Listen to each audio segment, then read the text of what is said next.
Good morning mga kaagot. Basa po muna tayo ng salita ng Diyos bago po tayo magsimula ng ating morning prayer. Ephesians 6. Church, here's another song that is inspired by God. 6:14.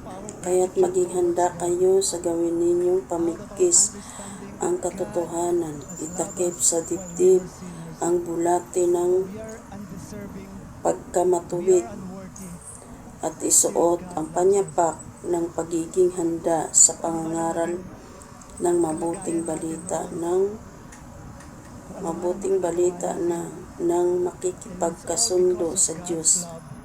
Taglayin ninyo lagi ang kalasag ng pananalig kay Kristo bilang pananggat pamatay sa laban ng nagliliyab na palaso ng masama.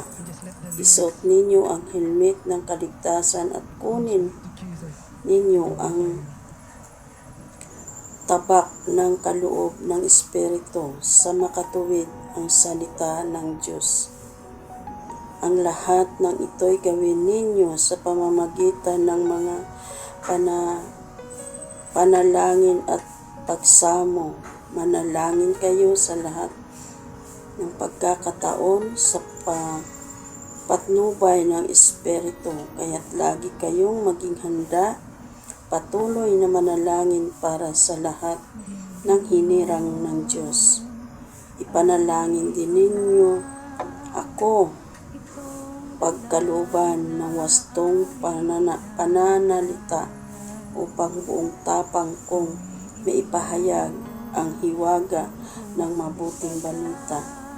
Dahil sa mabuting balita ito, ako'y sinugo at ngayon natatamnikalaan, kaya't ipanalangin ninyong maipahayag ko ito ng buong tapang gaya ng nararapat. Ito po ang salita ng Diyos. Salamat sa Panginoon dahil nandoon ang anyang gabay at patnubay at sa lahat ng oras, minuto, segundo ay naroon siya upang ingatan at ipahayag natin ang kanyang mga salita na walang anumang pag-anilangan dahil siya ang ating kasama, mga kaagot, sa paghayag ng salita ng Diyos. Turuan niya tayo sa kung ano ang ating mga sasabihin, tuturuan niya tayo sa kung ano ang ating mga gagawin upang maipahayag natin ng tama o tamang pananalita ang kanyang mga salita. Salamat. Tayo po'y mananalangin, mga kaagot. Dakilang Diyos, amang makapangyarihan sa lahat, na lumikha ng langit at lupa. Panginoon, sa umagang ito'y muli kaming lumalapit sa iyo. Sa umagang ito, Panginoon, at itinutulog ko sa iyo, Panginoon, ang buhay ng mga tao, Lord God, na patuloy niyo silang iingatan at patnubayan, Panginoon. Lalo na, Lord God, ang mga ginagamit mo, Lord God, sa gobyerno, Lord, ang buhay ng mga senador, Panginoon, Lord Jesus, na ipinaglalaban ang karapatan ng mga mamamayang Pilipino, Panginoon, Lord God. Lord, I pray, Panginoon, Lord Jesus, sa buhay ni Senador Rapi Tulfo, Panginoon, na siya'y nakikitaan ng lahat ng mga Pilipino, Lord, na siya ang totoong nakikipaglaban sa buhay ng mga mamamayang Pilipino, ipinaglalaban ang karapatan ng mga mamamayang Pilipino na mamuhay ng sapat, Panginoon, Lord Jesus. Dalahin ko, Ama, sa buhay ng mga senador, lalo na, Lord God, sa buhay ni Senador Rapi Tulfo, Panginoon. Patuloy mo siyang gamitin bilang instrumento mo, Lord God, na patuloy siyang gagawa, Panginoon, Lord God, ng mga hakbang na karapat-dapat para sa mga lalo na, Lord God, sa mga mamamayang Pilipino na walang kakayanan gastusan ang anumang mga kinakaharap ng mga taong ito, Panginoon Lord Jesus. Tulungan mo, Lord God, ang buong mga senador na mga nasasakupan, Panginoon Lord God, sa buhay ni Senador Rapi Tulfo, Panginoon. Patid mo, Diyos, ang laman ng puso ng bawat senador, Panginoon Lord God, maging ang buhay ni Senador Rapi Tulfo, Panginoon. Maraming mga kababayan, Panginoon Lord God, na lumalapit, humihingi din, O God, ng tulong sa kanya, Panginoon. Nakita mo rin, O Diyos, ang kanyang puso sa kung paano siya tumulong sa mga nangangailangan, Panginoon Lord.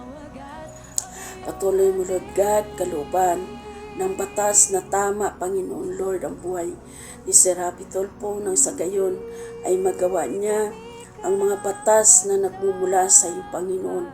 Bayan na naghihirap, sa mga kababayan, Panginoon, sa mga mamamayang Pilipino, Panginoon Lord God, na walang kakayanan o kakayanang pinansyal upang magawa nila ang nais nila sa kanilang mga buhay.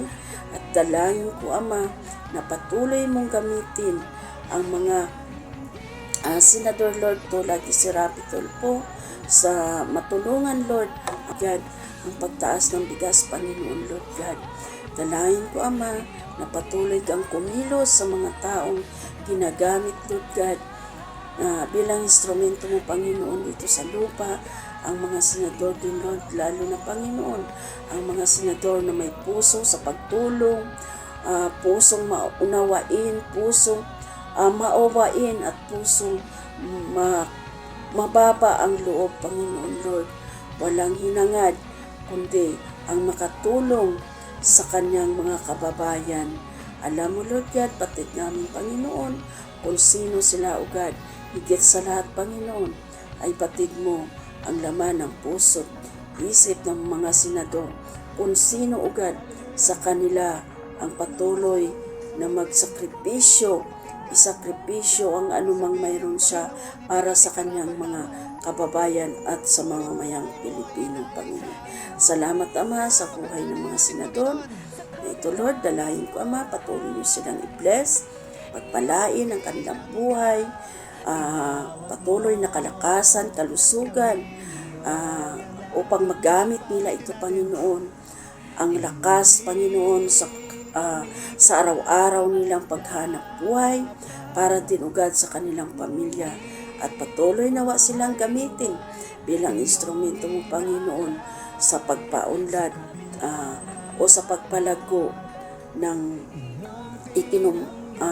Hallelujah, Lord Jesus, sa pagpalago ng bansang Pilipinas at sa lahat ng mga nangangailangan. Patuloy niyo silang gamitin at i-provide ang lahat din ng kanilang mga pangangailangan, upang sa gayon, O God, sila din, Panginoon, ay makatulong sa kapwa nila, Lord God. Salamat muli, Ama, sa umagang ito, sa oras na ito.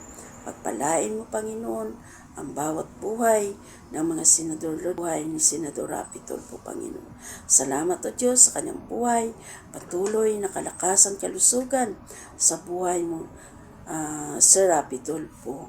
Salamat, Ama, sa umagang ito. Sa iyo ang lahat ng papurit po sa salamat, sa dakila mong pangalan. Tigit sa lahat, Panginoon, ay patuloy mong balutin ng iyong banal at buhay na dugo. Ang prayer kong ito, Lord, ang dalangin kong ito, Panginoon, na makarating ito sa iyong banal na lublugan.